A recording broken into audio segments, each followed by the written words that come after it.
makulit talaga tong tao na to eh. Pero ngayon parang medyo hindi ko nakikita yung kulit niya. Buboy. Yan.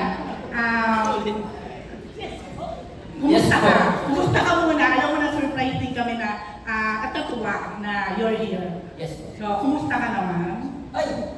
Actually po, share ko lang din, parang ang tagal ko po talaga hindi nakagawa po ng pelikula. I mean, minamanifest ko po talaga na sana noon magkaroon po ako ng isang pelikula. Kasi, dahil po sinabi po ni Direk Joey na kabis nga po rin po talaga na parang pumasok ko ng sinihan, andun yung mga tao, manood kayo ng sine, kasama yung family. Unang-una sa lahat, pasalamat ako sa ating mga writers at saka kay Direk Benny. Kasi nung nag-meet ko pa na kay Direk Benny, hindi na pa in-engage agad kami na parang okay collaborative lang tayo dito, kung ano yung magiging masaya, makakatulong sa ating palabas, gawin nyo lang. So, bilang ako, hindi na po ako parang nahihirapan. Sabi ko, ang open pala ni Direk. At ang ganda po ng role. So, isang magandang blessing po ito, kaya sobrang happy ko po na mapasama dito sa samahan ng mga makasalanan. Dahil blessed din yung mga cast ko po dito. At then ang ating Ginoo, David Icauco. At syempre, ang ating napaka-sexy, Sana Lopez. May Kuya Germs. At si Beto po pala. Sorry.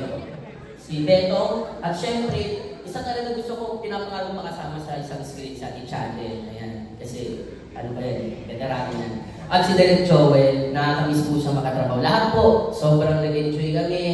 Mapa-off-cam, sobrang enjoy lang. Para lang kami naglalaro. At sana po, maging successful po talaga. And we're happy. Thank you. Okay. Boy, hindi naman kaila. Parang ngayon isa ka sa medyo controversial. Okay. Ano na lang? Ang ganda po ng pelikula. Ayun na nga. Kayo na nga. Bilang sa ating samahan, ikaw sa'yo na lang, ano lang yung gusto mong ibahagi o i-share sa mga naglalabasan ngayon? Para sa mga naglalabasan ngayon about you, ano lang yung kaya mo o gusto mong ibahagi sa amin? Ito po, ito para sa akin, napakaganda din yung pelikula. Ang dami nitong bakit ba?